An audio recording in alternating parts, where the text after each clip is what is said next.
Meu nome é Anitta e esse aqui é o Historiares. E hoje a gente vai falar sobre sala de aula invertida. Não me leve a mal, quem descobriu o Brasil não foi Cabral.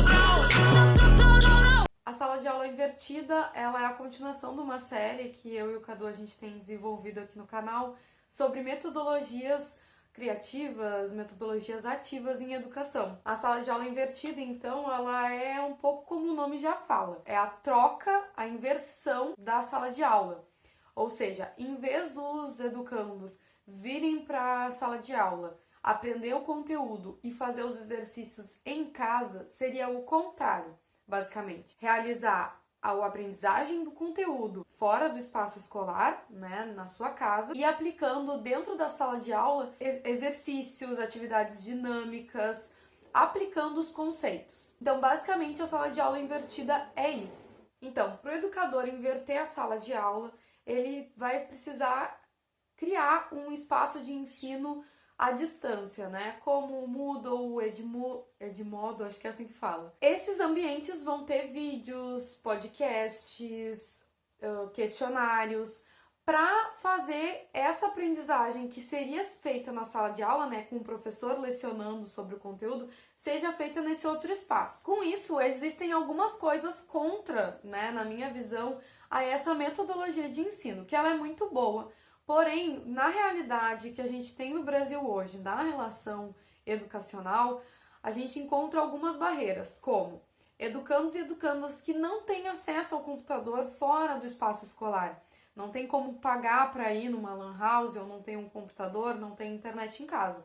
Então, isso já dificultaria esse aprendizado através desse espaço digital, que poderia ser feito de outra maneira, né? Com um livro, com alguma apostila, isso já ajudaria. E o segundo problema seria da cultura escolar que a gente tem hoje no Brasil também, né? Que a maioria dos educandos, eles não realizam o tema não realizam o tema de casa, né? Quem é professor e já pediu alguma tarefa de casa sabe que tem essa dificuldade da turma trazer os temas prontos. E isso não é só por conta de uma falta de vontade, mas também tem a ver com o que eu comentei antes. Às vezes o educando ele não tem acesso a ferramentas para conseguir resolver aquele tema fora de casa, seja o computador, seja um livro. Então não é apenas a falta de vontade ou não querer fazer o tema, mas também outras questões. Não só do acesso à informação fora do espaço escolar, mas também o espaço dentro da casa. Muitas crianças e adolescentes não têm uma mesa de estudo, não têm uma relação estrutural dentro da casa e o hábito da família de parar para ajudar a fazer o tema ou ter essa cobrança.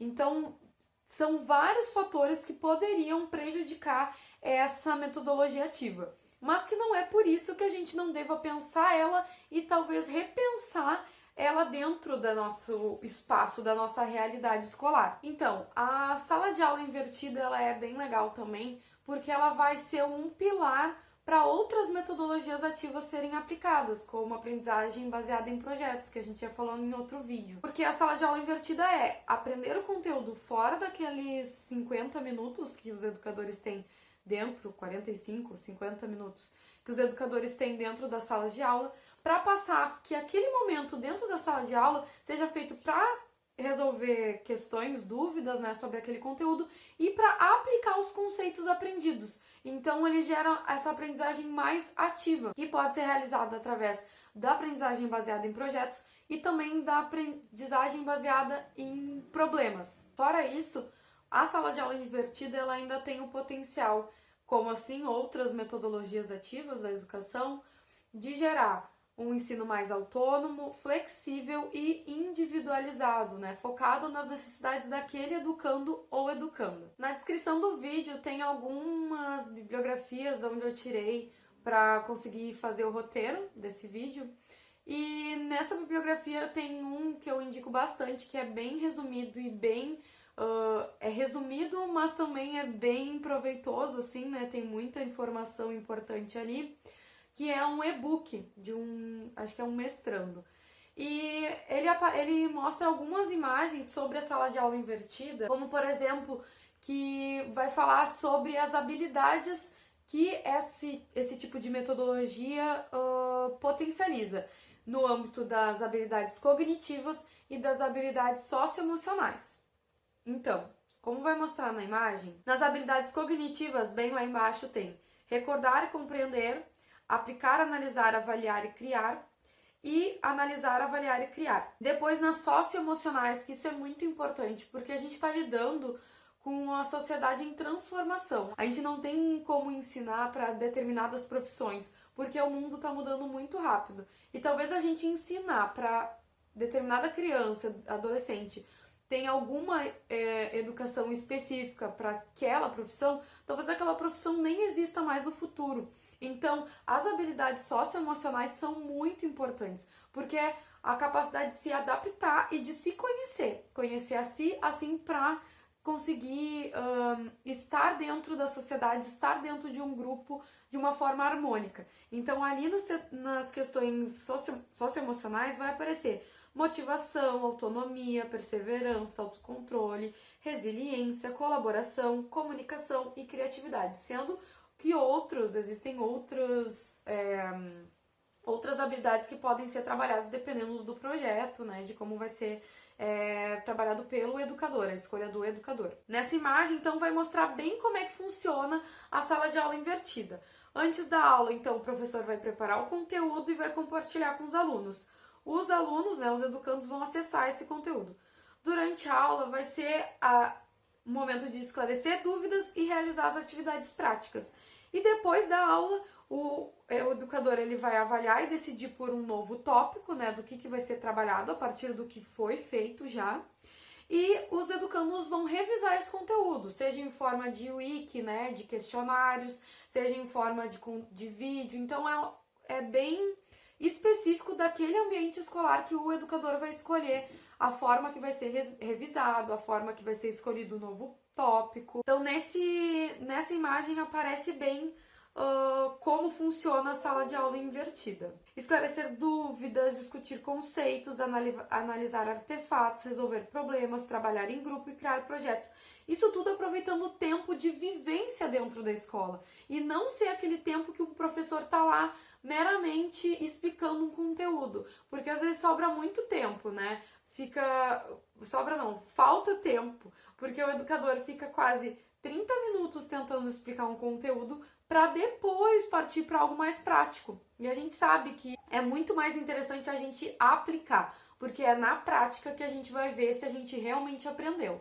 E também não só aplicar, mas ensinar os outros. Um colega às vezes está com dúvida naquele momento da atividade, o outro explica. Então, essa sala de aula invertida, ela tem esse potencial de trabalhar muito mais, utilizar mais esse tempo de sala de aula para coisas aplicáveis, coisas práticas. Por fim, no mesmo e-book, ele também vai revisar, então, quais são os pilares da sala de aula invertida. Então, na imagem vai aparecer ambiente flexível, cultura de aprendizagem, conteúdo dirigido e educador profissional. O ambiente flexível, então, é criar esses espaços diferentes de aprendizagem, né, que não seja apenas dentro da sala de aula. Na cultura de aprendizagem, então, no modelo convencional, a fonte principal de informação é centrada no professor, e na abordagem invertida, então, passa a ser centrada no aluno. O aluno tem que buscar. O aluno vai ter as ferramentas que o educador vai mostrar, é um estudo dirigido, mas o aluno também, o educando também pode buscar em outras plataformas, né? No YouTube, no Google, enfim, buscar em outras plataformas até algo que interesse mais eles. Porque dependendo do conteúdo, tem algo que chama mais atenção daquele educando. Então ele pode ir mais além, baseado nos interesses próprios dele. E não aquilo só o que o educador falou, que às vezes no momento da sala de aula não tem como pesquisar ali para ver aquele conteúdo específico que o educando está se interessando, aquele tópico específico dentro do conteúdo, né? O terceiro é o conteúdo dirigido. Então, como eu falei, os educandos vão ter acesso a um conteúdo que o educador separou especificamente para aquele tema, né? Uma bibliografia, vídeos e tudo mais. E, por fim, o educador profissional, né? Ele é mais exigente e é continuamente demandado, fornecendo feedback imediato em aula, avaliando o trabalho, conecta-se com outros facilitadores, aceita críticas e tolera o caos controlado em aula. Então, o caos é importante, como mostra ali. Esse caos é importante para a criação conjunta, né? Porque às vezes é no caos que vai vir a ideia mais inovadora, a ideia com mais criatividade dentro da sala de aula. E tu deixando isso para o tema de casa, talvez não ajude tanto. Porque dentro do espaço ali da sala, que o educando está trocando ideias, que ele está pensando sobre o assunto, que ele está tirando dúvidas. O que é algo que não acontece tanto dentro do tema de casa, porque é algo mais individual. Quanto o individual deve ser a sua aprendizagem sobre o conteúdo. E dentro da sala de aula, essas relações cognitivas, né, de aplicar, e também socioemocionais, de saber trabalhar em equipe, que é algo muito importante que deve ser desenvolvido com urgência, né, nas novas gerações. Então é isso, é um vídeo mais curto, realmente para introduzir a questão da sala de aula invertida. Eu espero que vocês tenham gostado, se inscrevam no canal e deixem seu comentário, podem dar dicas de outras metodologias ativas também. Até a próxima!